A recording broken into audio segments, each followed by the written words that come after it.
গত 25শে জানুয়ারি বিকালে আইএনটিইউসির শ্রমিক সংগঠন এএসপি ঠিকা মজদুর কংগ্রেসের বার্ষিক সাধারণ সম্মেলন অনুষ্ঠিত হলো দুর্গাপুর ইস্পাত নগরীর এজোনের হোস্টেল এভিনিউ এলাকার এএসডব্লিউ আইএনটিইউসি অফিসে। এই সভায় পশ্চিমবঙ্গ রাজ্যে আইএনটিইউসি দুজন পর্যবেক্ষক নিয়োগ করা হয়। রাজ্যে আইএনটিইউসির বরিষ্ঠ সম্পাদক তথা হিন্দুস্তান স্টিল ওয়ার্কার্স ইউনিয়নের জয়েন্ট কনভেনার রজত দীক্ষিত ও বাঁকুড়া জেলা আইএনটিইউসির সভাপতি সীমন্ত নন্দীকে।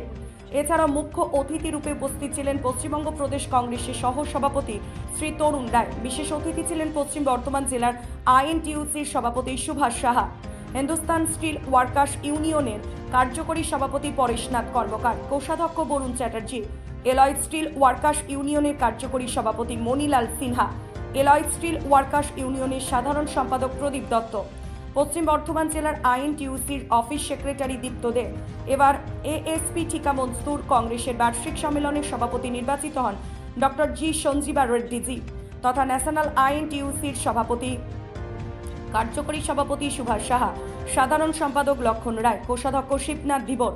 এদিনের সমগ্র সম্মেলনটি পরিচালনা করেন দুর্গাপুর পশ্চিম বিধানসভা আইএনটিইউসির সভাপতি রবীন চ্যাটার্জি। মুখ্য পর্যবেক্ষক ইউনিয়নের সদস্যদের সর্বসম্মতিক্রমে কমিটি গঠন করেন। সভা শেষে ধন্যবাদ জ্ঞাপন করেন এএসপি ঠিকা মজদুর কংগ্রেসের পুনর্নির্বাচিত সাধারণ সম্পাদক লক্ষণ রায়। প্রবলেম হলে, অসুবিধা হলে পরিচালনার ক্ষেত্রে আমাকে ফোন করবেন।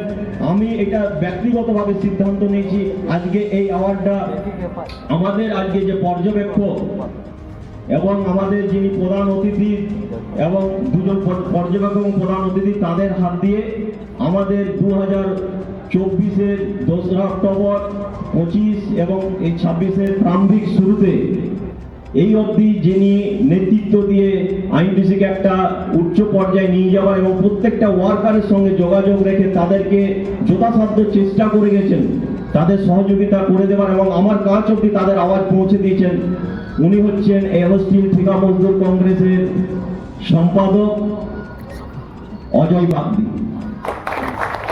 ওনাকে মঞ্চে আসার জন্য আমি অনুরোধ করব এবং আমাদের দুজন পর্যবেক্ষক এবং আমাদের মুখ্য অতিথি ওনাদের 3 জনের মাধ্যম দিয়ে আজকে ওনাকে সংবর্ধনা দিয়ে ওনার মনোবলকে বাড়ানোর জন্য আমরা অনুরোধ জানাবো।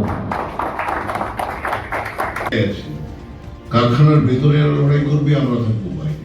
কংগ্রেস এবং শ্রমিক সংগঠন এই ওতপ্রোতভাবে জড়িত না হতে পারলে শিল্প শহরে কংগ্রেসকে শক্তিশালী করা যাবে না।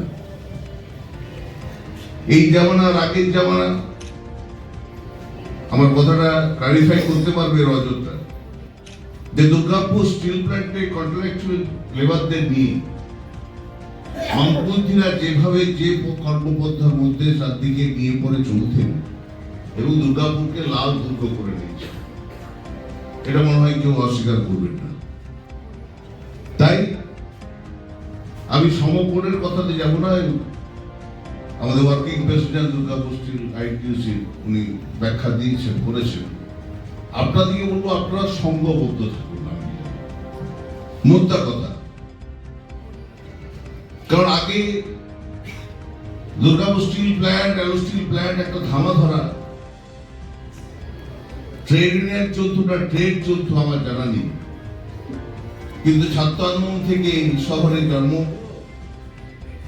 যে এই শ্রমিক সংগঠন এবং কংগ্রেস ন্যাশনাল পলিটিক্স আমরা করি, তাদের যে বেরন সংঘবদ্ধ আন্দোলন, আমার মনে হয় যে দুর্গাপুরের যে ইতিহাস, দুর্গাপুরের ইতিহাস পড়লে বুঝতে পারবে যে দুর্গাপুর তৈরি হওয়ার পেছনে কংগ্রেসের অবদান ডক্টর বিধানচন্দ্র রায় থেকে শুরু করে লাবণ্যবাবু, আনন্দবাবু, এদের আমরা বাংলার শ্রদ্ধা জানিয়ে আমরা সব মিটিংয়ে, ট্রেড ইউনিয়ন মিটিংয়ে বলুন, কংগ্রেসের মিটিংয়ে বলুন, আমরা সমস্ত কিছু প্রদান করে থাকি। তাদের যে ত্যাগ দুর্গাপুরের প্রতি, সেই জায়গায় আমরা অনেকটা পিছিয়েছি। যে যারা ট্রেড ইউনিয়ন করতো তারা ধামা ধরা, তারা ক্যারিয়ারিস্টিক ছিল, তাদের কথাটাই চিন্তা করত। শ্রমিকের কোথায় শোষণ হচ্ছে, শ্রমিক তার ন্যায় অধিকার থেকে বঞ্চিত হচ্ছে, সেই জায়গায় না থেকে এগ্রিমেন্টের নামে বিভিন্ন জায়গায় যাতায়াত করে ভালো জায়গায় তাদের সুখ সুবিধা দেখতেন এবং এগ্রিমেন্টে সই করতেন, কি করতেন জানি না।